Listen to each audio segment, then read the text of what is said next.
Hey guys, good morning. Welcome back to yet another vlog of Neelam Singh Suhag vlogs. आज के vlog में एक personal story आपके साथ शेयर करने वाली हूँ।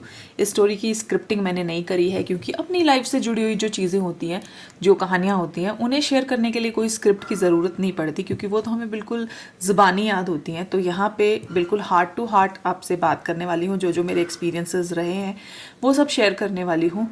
तो अगर कहानी पसंद आए तो लाइक कर देना, कमेंट कर देना, चैनल पे नए हो तो सब्सक्राइब कर लेना। तो चलिए शुरू करते हैं कहानी। बात है ये 2006 की। मैंने 12वीं के बोर्ड एग्ज़ाम दिए थे। बोर्ड एग्ज़ाम का रिजल्ट बहुत अच्छा आया था। कॉम्पिटिटिव एग्ज़ाम दिए थे, उसमें भी मेरा दाखिला मेडिकल में हो गया था। तो अब मुझे जाना था चेन्नई। चेन्नई के एक मेडिकल कॉलेज में मेरा दाखिला कंप्लीट हो गया था। तो मैं चली गई चेन्नई पिताजी के साथ। पिताजी गए थे मुझे छोड़ने। 1-2 दिन वहाँ छोड़ के पेपर वर्क करा के वो वापस आ गए थे। चेन्नई जाते ही मुझे बहुत बड़ा शौक लगा। एक तो वहाँ पे कोई हिंदी बोलता ही नहीं है। तो पता चला कि यहाँ पे एंटी हिंदी मूवमेंट चली थी 90 के दशक में। उसके बाद से अगर लोगों को हिंदी आती भी है तो वो बोलना पसंद नहीं करते। तो हर जगह सिर्फ और सिर्फ तमिल, जो भाषा मुझे आती नहीं थी, वो वहाँ का हर प्राणी बोलता था। और वहाँ पे अगर कोई हिंदी भाषी बंदा अगर दिख जाए, चाहे वो किसी भी कास्ट से, किसी भी क्लास से हो, तो इतनी खुशी होती थी हिंदी किसी को बोलते हुए देख के। तो पहला शौक तो मुझे ये लगा, 17.5 साल की उम्र में घर से आज तक कभी नहीं निकली और ऐसी जगह पहुँच गई जहाँ पे केवल और केवल तमिल बोली जाती थी। तो पहला शौक था लैंग्वेज का शौक, जो मैंने एब्जॉर्ब कर लिया। लेकिन दूसरा शौक था बहुत ही मुश्किल एब्जॉर्ब करना, और वो शौक था फूड का शौक।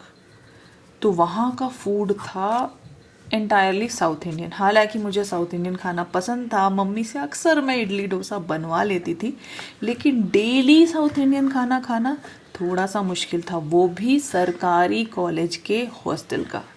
और वहाँ मिलता था चावल, सांभर, रसम, सब्ज़ी। सब्ज़ी भी हमारी तरीके की नहीं, हर सब्ज़ी में डाला होता था सांभर मसाला। और अगर बात करूँ मैं रोटी की, तो रोटी तो मिली ही नहीं।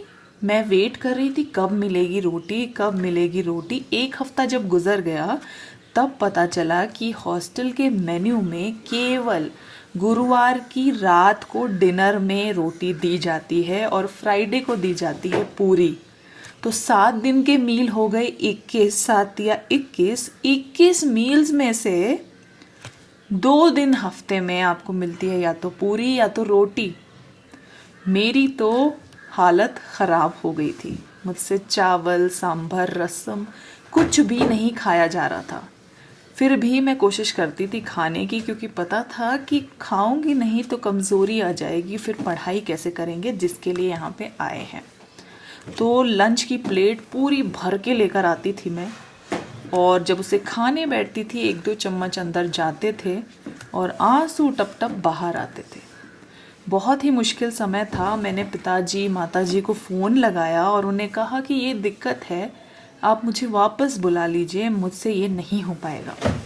पिताजी फ़ौज से हैं, तो उन्होंने कहा कि हम भी ऐसे ऐसे इलाकों में रहे हैं कि तुम्हें पता नहीं है। ये तो ज़िंदगी है, ऐसे उतार चढ़ाव आते रहते हैं, इन्हें सहना सीखो। तो अब हमें पता लग गया कि कोई उम्मीद नहीं है वापस घर जाने की, तो यहाँ किसी न किसी तरीके से एडजस्ट होना ही पड़ेगा। अब धीरे धीरे दिन गुजरते गए, कभी खाया कभी नहीं खाया। गुरुवार की रात और शुक्रवार की रात का हमेशा इंतज़ार रहता था, क्योंकि उस दिन मिलती थी रोटी और पूरी। अब ऐसे ही दिन निकल रहे थे, लेकिन अभी तक भी खाने के साथ एडजस्टमेंट पूरी नहीं हो पाई थी। लगभग 1 महीना निकल गया। फिर एक दिन हमारे कुछ सीनियर्स ने हमें रैगिंग के लिए अपने कमरे पे बुलाया। रैगिंग का मतलब यहाँ हार्डकोर रैगिंग नहीं था, बस ये एक तरह से परिचय और आपस में फ़न करने का तरीका था, एक दूसरे को जानने का, एक दूसरे की मदद करने का। तो सीनियर्स ने हमें बुलाया, 2-4 चीज़ें हमसे पूछी, 2-4 प्लेज हमसे करवाए, कविताएं सुनी, चुटकुले सुने। फिर सभी सीनियर्स अपने रूम में चले गए। एक हमारी मैडम थी जो कि हमें आज तक याद है, सीनियर मैडम, उनका नाम था सीमा। तो वो अकेली रह गई क्योंकि वो उन्हीं का रूम था और हम सारे लोग थे, 7-8 लोग जो हमारी कक्षा में साथ पढ़ते थे। उन्होंने एक बार कंसर्न जताया कि तुम लोगों को कोई प्रॉब्लम तो नहीं है, खाने में कोई दिक्कत। तो मेरे आंसू बह गए। किसी ने इतने प्यार से पहली बार पूछा था, इसीलिए टप टप टप टप टप करके आंसू बह गए। और फिर मैडम ने पूछा कि क्या हुआ। हमने कहा हमें तो खाना ज़रा भी रास नहीं आ रहा। ये खाना तो हमारे यहाँ खाते ही नहीं, हमने कभी खाया ही नहीं। डेली चावल और सांभर, एक ही स्वाद, लंच में डेली चावल और सांभर, और हफ्ते में एक दिन रोटी और पूरी, बाकी time dosa, idli, biryani, fried rice, Barota. मुझे मेन्यू पूरा याद है अभी तक। तो मैडम ने कहा, उसने हमारी ज़िंदगी बदल दी जो उन्होंने कहा। बहुत ही सुनहरे शब्द बोल दिए कि बेटा तुम खाने के लिए जीते हो या जीने के लिए खाते हो। बहुत ही गहरी बात है और धन्यवाद करती हूँ मैं खुद का कि मुझे उस टाइम पे वो समझ आ गई। और काफ़ी टाइम मैंने सोचा कि खाने के लिए तो हम नहीं जीते हैं, खाने के लिए जीता है वो काफ़ी तुच्छ प्राणी होता है और हम उससे काफ़ी ऊपर हैं। हाँ, लेकिन हम जीने के लिए खाना भी अभी तक सीख नहीं पाए हैं, तो हमें जीने के लिए खाना सीखने की आवश्यकता है। तो यही महत्वपूर्ण बात है। और इस बात को जब गांठ से मैंने बांध लिया, उसके बाद 5.5 साल चेन्नई के गवर्नमेंट हॉस्टल में कैसे गए पता ही नहीं चला। खाना सबसे ज़्यादा मुझे ही अच्छा लगने लग गया था। बाकी मेरे जो बैचमेट्स थे वो कहते थे कि तुझे इतना बढ़िया क्यों लगता है खाना, तू ही थी जो सबसे ज़्यादा रोती थी खाने को देख के। हमने कहा क्योंकि मैं जीने के लिए खाती हूँ, खाने के लिए नहीं जी रही हूँ। तो आपको क्या लगता है कि आप खाने के लिए जीते हैं या जीने के लिए खाते हैं? अगर आप जीने के लिए खाते हैं तो हम लोग नखरे नहीं करते हैं ज़्यादा।